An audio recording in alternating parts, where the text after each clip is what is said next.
أعوذ بالله من الشيطان الرجيم بسم الله الرحمن الرحيم الحمد لله رب العالمين الرحمن الرحيم الصلاة والسلام عليك يا سيدي يا رسول الله وعلى آلك وأصحابك يا حبيب الله۔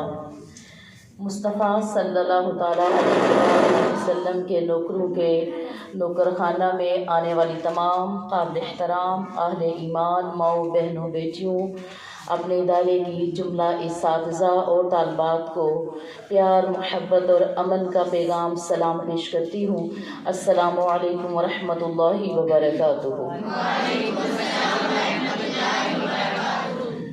رمضان المبارک حدیث اربعین سفر یا کورس میں جو آج ہماری حدیث مبارکہ ہے وہ ہے بسم اللہ الرحمن الرحیم، المسلم اخو المسلم۔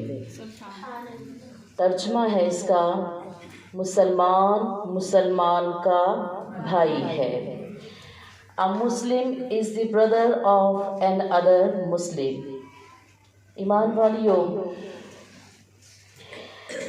مسلمان خواہ دنیا کے ملک کے کسی بھی خطے کا ہو، کسی بھی رنگ کا، کسی بھی قبیلے کا ہو، کوئی بھی زبان بولتا ہو، ان سب کو قرآن مجید فرقان حمید نے ایک برادری قرار دیا ہے، ایک برادری قرار دیا ہے۔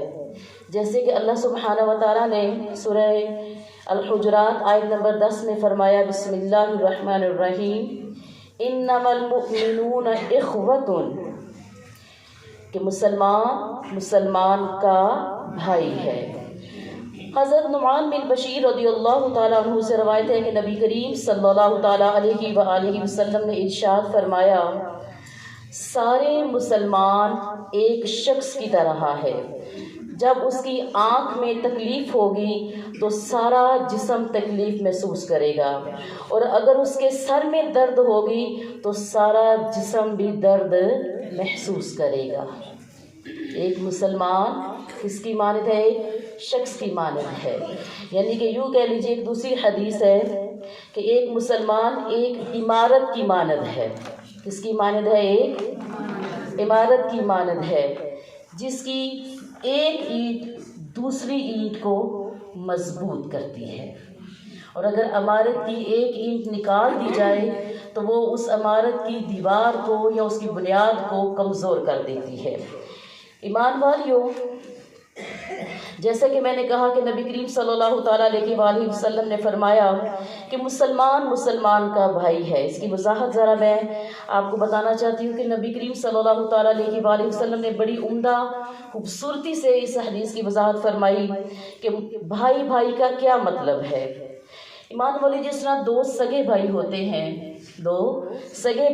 ہیں، ان میں سے اتنی محبت اور پیار ہوتا ہے کہ ایک چاہے تو دوسرے کے لباس کا استعمال کر سکتا ہے، ایک چاہے بھائی تو دوسرے کی گاڑی استعمال کر سکتا ہے، یعنی کہ ایک دوسرے کی وہ چیز کو استعمال کر سکتے ہیں، ایک دوسرے کی عزتوں کا وہ خیال رکھتے ہیں، ایک دوسرے کی چیزوں کی وہ حفاظت کرتے ہیں، ایک دوسرے کے دکھ درد میں وہ پیش رہتے ہیں۔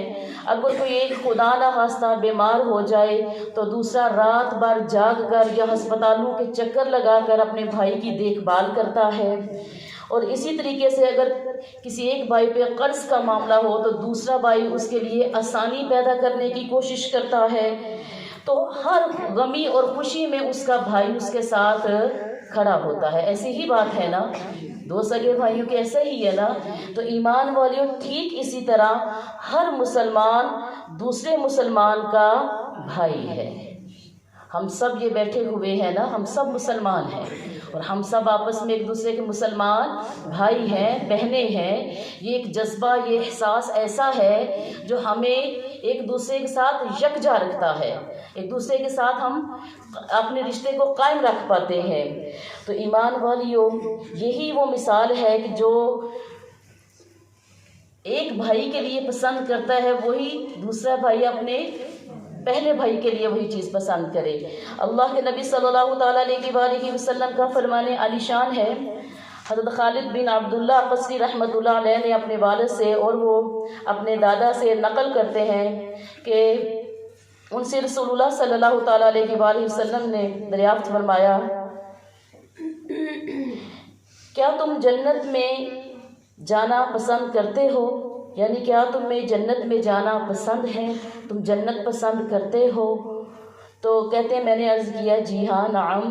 ارشاد فرمایا اگر تم جنت میں جانا پسند کرتے ہو تو پھر اپنے بھائی کے لیے وہی چیز پسند کرو جو تم اپنے لیے پسند کرتے ہو، جو تم اپنے لیے پسند کرتے ہو۔ اب یہاں پر ہم نے یہ چیزیں دیکھنی ہے کہ ہم اپنے لیے کیا پسند کرتے ہیں۔ ہم اپنے لیے عزت پسند کرتے ہیں، ہم اپنے لیے محبت پسند کرتے ہیں، ہم اپنے لیے ہر اچھی چیز کو پسند کرتے ہیں۔ تو یہی جذبہ اگر ہمارے اپنے دوسرے بھائی کے ساتھ ہوگا تو یقین جانیے معاشرہ ایک بڑی بنیاد، خاندان ایک بڑی اعلیٰ جو رسومات ہیں یا طرز کے اوپر پروان چڑھے گا۔ ایمان والی اور رسول اللہ صلی اللہ تعالیٰ علیہ وسلم کا فرمان عالی شان ہے کہ مسلمان کا بھائی ہے، نہ اس پر زیادتی کرتا ہے، نہ اسے بے یار و مددگار چھوڑ کر دشمن کے سپرد کرتا ہے۔ جو اپنے مسلمان بھائی کی حاجت پوری کرنے میں لگا ہو اللہ تعالیٰ اس کی حاجت پوری فرماتا ہے۔ جو کسی مسلمان سے کوئی پریشانی دور کرتا ہے اللہ تعالیٰ اس کی وجہ سے اس کی قیامت کی پریشانیوں میں سے کوئی بڑی پریشانی دور فرما دے گا۔ قیامت کی نشانیاں یعنی کہ ہم اہل زمین والوں پہ مہربان ہیں اور عرش والا عرش بری پہ ہم پہ مہربان ہوگا، قیامت والے دن وہ ہم پہ مہربان ہوگا۔ تو ایمان والیوں فرمایا اور جس نے کسی مسلمان کی پردہ پوشی کی اللہ تعالیٰ قیامت والے دن اس کی پردہ پوشی فرمائے گا۔ اب یہ ایک مسلمان کا دوسرے مسلمان کے اوپر فرض ہے کہ وہ ان تمام چیزوں کا، اس کی عزت، اس کی آبرو، اس کے ہر معاملے کا لحاظ رکھے، کیونکہ رسول اللہ صلی اللہ تعالیٰ علیہ وآلہ وسلم نے فرمایا ایک مسلمان دوسرے مسلمان کا کیا ہے؟ بھائی ہے۔ اس کے ساتھ خیانت نہ کرے، اس سے جھوٹ نہ بولے اور اس کو بے یار و مددگار نہ چھوڑے۔ ہر مسلمان کی عزت، دولت اور خون دوسرے مسلمان کے لیے حرام ہے۔ کیا ہے؟ حرام ہے۔ تقوی آپ نے یہاں پہ اشارہ بھی فرمایا، تقوی یہاں دل میں ہے، جو پرہیزگاری ہے تقوی وہ دل میں ہے۔ ایک شخص کے برے ہونے کے لیے یہی کافی ہے کہ وہ اپنے کسی مسلمان بھائی کو حقیر و کم تر سمجھے۔ آج ہم اگر اپنے معاشرے میں دیکھیں تو کیا یہ ریت عام نہیں ہے کہ ہم اپنے خاندان میں اگر دیکھیں معاذ اللہ 5 انگلیاں ہیں 5 برابر نہیں ہیں، لیکن جو زیادہ تر چیز ہے وہ یہی ہے کہ ایک مسلمان دوسرے مسلمان کو حقیر جان رہا ہے۔ کس بنا پہ؟ دولت ہے، رتبے ہیں، اور کچھ تو علم کی خماری میں بھی ہیں، کچھ تو علم کی خماری میں بھی ہیں، ڈگریوں کی خماری میں بھی ہیں۔ تو ایمان والیوں ایک مسلمان کو حقیر جاننا یعنی کہ اس کی عزت اور توقیر کو ختم کرنا یہ خلاف شرع، خلاف سنت اور نبی صلی اللہ تعالیٰ علیہ وآلہ وسلم کے حکم کی نافرمانی ہے۔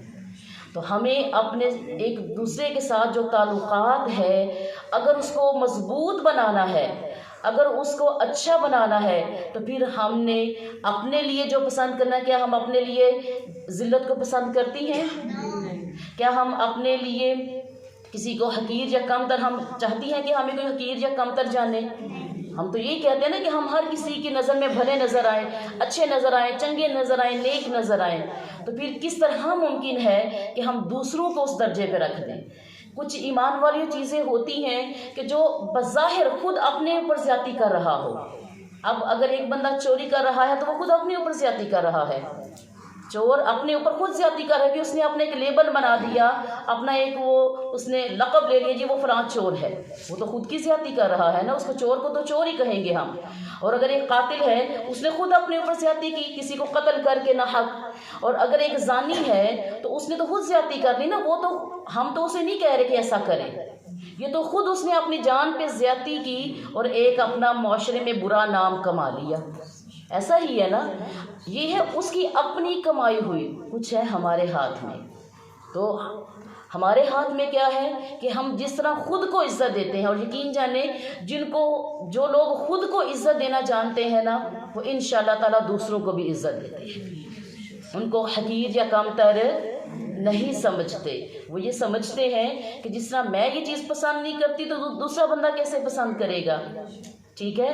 تو ہم ایک برادری ہے، مسلمان کا بھائی ہے، یہ قرآن اور حدیث کا فیصلہ ہے، تو ہمیں یکجا رہنا ہے، اور اللہ سبحانہ و تعالیٰ کی رسی بسم اللہ الرحمن الرحیم وَاعْتَصِمُوا بِحَبْلِ اللَّهِ جَمِيعًا وَلَا تَفَرَّقُوا کو تھامنا ہے۔ ہم نے اپنے خاندانی صورت میں، معاشرے میں، دینی صورت میں، ہر حوالے سے ہمیں ایک رسی کو تھامنے کا حکم ہے، اور وہ ہے اللہ کی رسی۔ اب اس کے احکامات اور اس کے رسول صلی اللہ تعالیٰ علیہ وآلہ وسلم کی جو تعلیمات ہے وہ ہے جی اس رسی کو تھامنے کا طریقہ اور اسلوب۔ ہاں تو ایمان والیوں، ہمیں اپنے بھائیوں کے ساتھ میں، اب اس میں پھر یاد دہانی کروا دوں کہ ہمارے رشتہ دار آتے ہیں، ہمارے ہمسائے آتے ہیں۔ آپ کو پتہ ہے نا کہ یہ دو جو رشتے ہوتے ہیں نا، یہ بڑے ہمارے قریبی تعلق میں ہیں۔ ایک آپ کے اپنے رشتہ دار، چاہے وہ سسرال کے ہیں یا میکے کے ہیں، ایک وہ رشتہ دار، اور ایک آپ جن کا ہمسایہ ہو۔ جب آپ پر کوئی مشکل یا پریشانی آتی ہے تو ہمدرد کون بنتا ہے؟ اپنے بنتے ہیں، ہمسائے بنتے ہیں، بولیے نا۔ تو ان کے ساتھ جو ہمارے تعلقات ہیں وہ بہترین ہونے چاہیے۔ کچھ بیویوں کا مزاج ہوتا ہے، کوئی رتبے کی اکڑ میں، کوئی پیسوں کی اکڑ میں، کوئی ایک فضول کا ذہن اپنا بنا کر، جیسے میں نے کل بھی ایک بات کی تھی کہ کچھ بیویوں کا یوں مزاج ہوتا ہے کہ اتنی سی بات کا پورا چیپٹر بنا کے پوری زندگی لوگوں سے ناراض، رشتہ داری سے ناراض، ہمسائیوں سے ناراض اپنی زندگی گزار دیتی ہیں تنہا۔ حالانکہ مین از اے سوشل اینیمل، انسان ایک جو ہے نا وہ معاشرتی جانور ہے، اس کو ایک خوشگوار اور ایک عزت دار زندگی گزارنے کے لیے اپنے رشتہ داروں کا بھی ساتھ ضروری ہے اور اپنے ہمسائیوں کا بھی احساس ضروری ہے۔ حقیقت ہے یا نہیں؟ تو جب ان سے ہمارے تعلقات اچھے نہیں ہیں، اپنوں کے ساتھ میں، اپنے ہمسائیوں کے ساتھ میں، تو پھر پہلے پوچھ کس کی ہے؟ اور ہمسائے کے بارے میں تو اللہ کے نبی جس طرح وراثت کے اوپر بات کر رہے تھے تو صحابہ یہ کہتے تھے کہ ہمیں خدشہ تھا کہ کہیں ہمسائے کا بھی اللہ کے نبی حق نہ رکھ دے۔ اس قدر ہمسائے کا ایمان والیوں درجہ ہے۔ تو ہمیں ایک معاشرے میں اپنے اخلاق، اپنے کردار کی اچھی دیوار بنانے کے لیے اپنے خاندان والوں سے، اپنے ہمسایوں سے، اپنے ارد گرد سے، معاشرے سے ایک اچھی ہمیں بنیاد رکھنی ہے، مضبوط بنیاد رکھنی ہے، جس کی جو ہمارے اخلاق کی وجہ سے بنے گی، ہمارے کردار کی وجہ سے بنے گی۔ تو ایمان والیوں، اگر ہم نے دوسروں کو حقیر جانا، کمتر جانا، تو اس کا کچھ نہیں جائے گا، نقصان اپنا ہے، تنہا ہو جائیں گے ہم۔ پھر ہم کہتے ہیں جی ہمارے ایسے نہیں ہیں، لوگ ایسے نہیں ہیں۔ ہمیں کچھ دیکھنا ہے نا کہ ہم کیسے ہیں۔ ہمیں کیا دیکھنا ہے کہ ہم کیسے ہیں، پہلے ہم نے اپنے آپ کو بھی دیکھنا ہے۔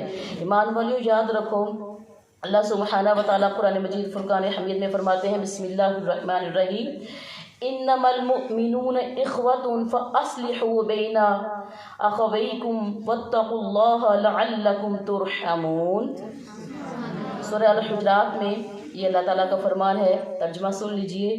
حقیقت تو یہ ہے کہ تمام مسلمان آپس میں بھائی بھائی ہیں، اس لیے تم اپنے بھائیوں کے درمیان تعلقات اچھے بناؤ۔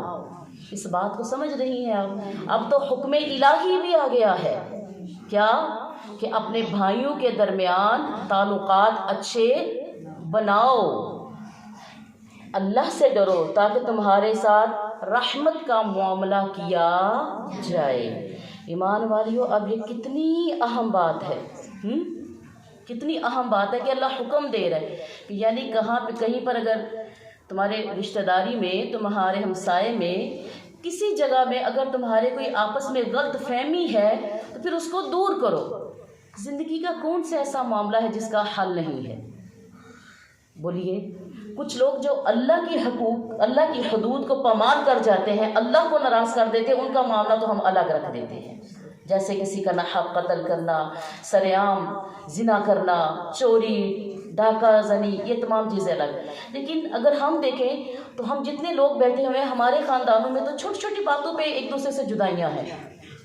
ایسا ہی ہے نا، بہن سے رشتہ مانگا، رشتہ نہیں ملا، چلو جی ادھر سے جینا مرنا ختم ہو گیا، بھائی سے مانگا نہیں ملا، ختم کر دیا۔ ایسی باتیں ہیں نا، چھوٹی چھوٹی باتیں، میں کھانا لینے کی اس نے دیا، منہ سیدھا نہیں تھا اس کا۔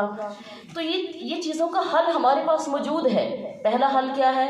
ہمیں درگزر کرنا چاہیے، کسی کے برے معاملات کو درگزر کریں ممکنہ حد تک۔ لیکن اگر ایک بندہ پھر دوبارہ سے تکلیف دیتا ہے، پھر تکلیف دیتا ہے، جیسے کل جب میرا لیکچر ہوا تو میرے پاس کچھ بہنیں آ کر کہتی ہیں کہ جب آپ لیکچر دیتی ہیں تو روح تک وہ چیز ہماری سرایت کر جاتی ہے، تو دل کرتا ہے کہ بس ہماری زندگی ایسے مومنانہ ہو جائے، صاف ہو جائے، آسان ہو جائے۔ تو ہم لوگوں سے اچھا تعلق بناتے ہیں یا رشتہ داروں سے بنانے کی کوشش کرتے ہیں، لیکن غرض سے وہ بناتے ہیں، پھر وہ توڑ کے چلے جاتے ہیں۔ اس میں ہمیں کیا معاملہ ہے؟ ہم کیا کریں؟ میں نے کہا کیا کرنا ہے؟ ہماری نیکی کس کے لیے ہے؟ اللہ کے لیے۔ سورہ الرحمن میں اللہ سبحانہ و تعالیٰ نے فرمایا نا، هل جزاء الاحسان الا الاحسان، کہ اللہ احسان کا بدلہ احسان دیتا ہے۔ تو ہم نیکی کس کے لیے کرتی ہیں؟ اللہ کے لیے۔ اجر ہم نے کس سے لینا ہے؟ اللہ سے۔ تو ہمیں تو بندے سے اجر لینا ہی نہیں ہے نا، ہم نے اپنے ذہن کی یہی تو تربیت کرنی ہے کہ ہمارا کام کیا ہے؟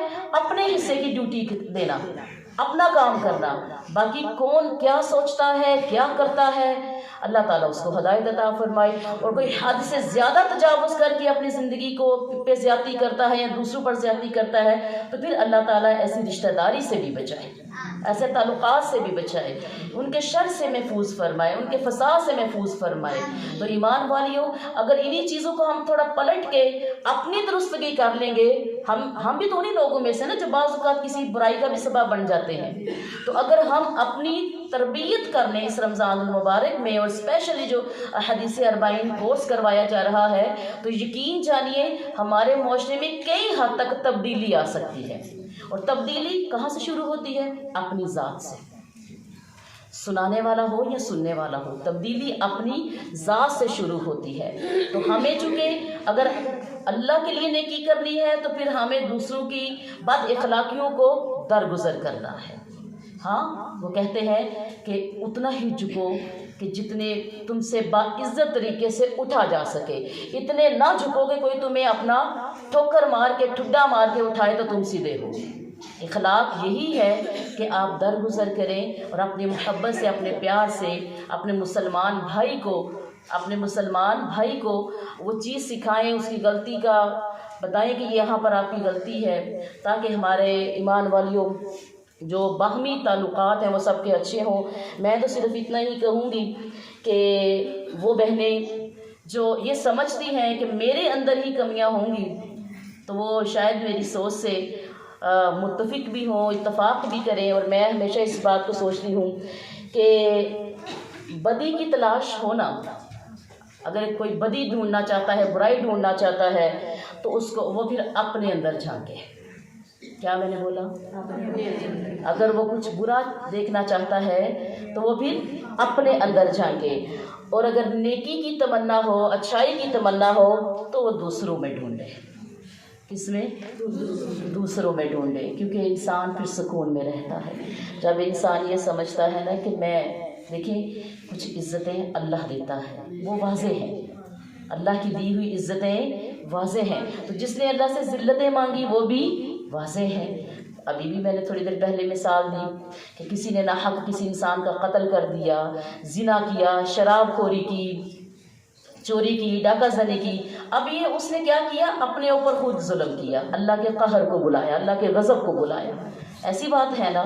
تو ایمان والیوں، یہ تو خود کی بندے کے ساتھ زیادتی ہے، لیکن اگر ہم خود اپنے پر رحم کریں گی، اپنی ذات کو ہم ایک معاشرے میں رہتے ہوئے منفرد بنائیں گی تو یقین جانیے اللہ تعالیٰ عزت سے نوازے گا. کس سے نوازے گا؟ اور پھر اللہ تعالیٰ کی دی ہوئی عزت کو کوئی بھی چیلنج نہیں کر سکتا. صرف عزت کے طلبگار بننا ہے ہمیں اللہ کے حضور، اور اپنے دوسرے مسلمان بھائی چاہے وہ رشتہ داری میں ہیں، چاہے وہ ہمارے دینی صورت میں ہیں، چاہے وہ ہمارے ہمسائے ہیں، ہمیں سب کے ساتھ اپنے تعلقات کو بہتر بنانا ہے، اچھا بنانا ہے، یہ سوچ کے کہ یہ مجھے قرآن کا حکم ہے، یہ میرے نبی صلی اللہ تعالیٰ علیہ وآلہ وسلم کی تعلیم ہے. ایمان والیوں، جب ہم گھر میں سالن بناتے ہیں تو اگر تھوڑا سا زائد سالن کسی اپنے ساتھ والا کوئی اگر مجبور ہے اس کے گھر میں بھی ایک ڈش بھیجنی ہے تو کوئی ہمارا جائے گا تو نہیں نا. اور الحمدللہ میں نے دیکھا ہے اس گاؤں میں بھی ایسی مجھے ایک دو خاتون کا پتہ بھی ہے جو اس عمل کو کرتی بھی ہیں. اگر ہم اپنے گھر میں 6 روٹیاں بنا رہے ہیں تو 2 یا 1 روٹی زائد اپنے ضرورت مند رشتہ دار بھی ہو سکتے ہیں اور ہمسائے بھی ہو سکتے ہیں، اگر ان کے گھر میں بھیج دیں تو کچھ ہمارا جائے گا تو نہیں نا، نہیں جائے گا. لیکن ایک چیز ہمیں ملے گی، ہمارے اعمال جو ہے نا اس کا پلڑا بھاری ہو جائے گا. یہ ہمیشہ حدیث میں یہ بات کہتی ہوں ایمان والیوں، اگر ہم سوچ لیں نا تھوڑی تو یہ بڑی چھوٹی چھوٹی نیکیاں ہیں جو ہمارے لیے چھوٹی چھوٹی نیکیوں کے پہاڑ بڑی پہاڑوں میں تبدیل کر دیتے ہیں. تو اس لیے ہم نے یہ سوچنا ہے کہ ہمارے مسلمان بھائی ہمارے بھائی ہیں. اب اس میں سمجھ آ گیا نا، جیسے ہم بہنیں بیٹھی ہوئی ہیں تو یہ ایک اگر شرعی طرز میں کریں تو وہ پھر بھائی کی صورت میں ہوتا ہے. تو ہمیں ایک دوسرے کا احساس کرنا ہے، ہمیں ایک دوسرے کی عزت، اس کی توقیر کو ہم نے بچا کر رکھنا ہے. جو اپنے لیے پسند کرتی ہیں وہ بھی وہی چیز اپنے بھائی کے لیے پسند کریں گی تو انشاءاللہ تعالیٰ معاشرے میں عدل و انصاف ہوگا، رشتوں میں برکت ہوگی اور معاشرہ ایک مضبوط بنیاد پہ قائم ہوگا، استوار ہو جائے گا. ہمیں اپنے خاندانی ساخت کو، اپنے محلے کی ساخت کو، آپ نے دیکھا نا کچھ محلے والے بڑے زیادہ اتفاق میں ہوتے ہیں کہ وہاں پہ کسی کی جرت نہیں ہوتی کہ کوئی بد اخلاقی کر سکے. کیوں جی؟ ان کا بڑا اچھا ایکا ہے. ایسا سنا نا کبھی آپ نے؟ کچھ خاندان والوں کی یہ بات مشہور ہوتی ہے. کچھ خاندان والے تو اتنے کچے ہوتے ہیں کہ کوئی بھی بیٹھے سمجھائے لتاڑے وہ اس چیز میں آ جاتے ہیں، لیکن کچھ ماشاءاللہ اتنے مضبوط بنیادوں کے ہوتے ہیں کہ وہ اپنے خاندانی صورت میں کسی کو اندر مداخلت کرنے نہیں دیتے ہیں. تو یہ اتفاق ہے. غیر شرعی مداخلت ہے، بد اخلاقی والی مداخلت ہے، اس کا ذکر ہو رہا ہے. تو ایمان والیوں، اگر یہی چیزیں اگر آج کی حدیث سے ہم سیکھ لیں کہ ہمیں بھی ایک اچھا خاندان، ایک اچھا معاشرہ، ایک اچھا محلہ، ایک اچھی گلی، ایک اچھا رشتہ معاشرے میں استوار کرنا ہے تو یقیناً اس میں بہت سی ہماری پریشانیاں دور ہوں گی، دوسروں کی پریشانیاں دور ہوں گی. اگر ہم کسی کو اپنا بھائی سمجھیں گے تو کسی کے ساتھ تحفہ تحائف کریں گے نا، کسی سے محبت کے بول بولیں گے نا، کسی کا احساس کریں گے نا. ایسی بات ہے نا. تو جب ہم نے کسی کو کچھ سمجھنا ہی نہیں ہے بلکہ اپنے ساتھ والے ہمسائے کو چھوڑ کے چوتھے ہمسائے میں جا کر ہم نے اپنی رشتہ داریاں بنانی ہے تو ساتھ والے کا پتہ ہی نہیں، تم سے پوچھ کس کی تھی؟ ساتھ والے ہمسائے کی. یہی بات ہے نا. اور اگر اپنے رشتہ داروں کو چھوڑ کے ہم نے دوسرے لوگوں کے ساتھ خیر خائیاں کرنی ہے، پوچھ کس کی تھی؟ ارے ادھر خیر خائی کرنا فرض تھا، وہ تو نفل میں تھا، وہ تو نفل میں تھا. تو ہم اکثر فرض کو چھوڑ کے ہم لوگ نفلوں کے پیچھے چلے ہوئے ہیں. تو ایمان والیوں، زندگی اگر آسان بنانی ہے تو آپ کو اپنے دوسرے مسلمان بھائی کی ایسے ہی توقیر، ایسے ہی عزت کرنی ہے جیسے آپ اپنی کرتے ہیں. اور یقین جانیے معاشرے میں دیکھا ہے کہ جو لوگ اپنی عزت کرتے ہیں نا، اپنے آپ کو ویلیو دیتے ہیں، وہ دوسروں کو بھی ویلیو دیتے ہیں. اللہ سبحانہ و تعالی ہماری چھوٹی ظاہر پوشیدہ اور بد اخلاقی والی جو رشتہ داریاں ہیں یا ہمارے جو ہمسایوں کے ساتھ تعلقات ہیں یا ہمارا ایک معاشرے میں جو مزاج ہے اس کو اس ماہ رمضان دور فرمائے. ہمیں ہر سطح پہ وہ چاہے دینی سطح ہو، چاہے دنیا کی سطح ہو، کسی بھی سطح پہ ہمیں اپنے مسلمان کی اللہ تعالیٰ خیر خائی کرنے کی توفیق عطا فرمائے. اس پیغام کو آپ نے کم از کم کتنی عورتوں تک پہنچانا ہے؟ 5 عورتوں تک پہنچانا ہے اور خود بھی اس سبق کو یاد رکھنا ہے اور پہنچانا ہے اور اس پیغام کو آگے لے کر جانا ہے. اللہ سبحانہ و تعالیٰ ہم سب کا حامی و ناصر ہو. والسلام فی امان اللہ.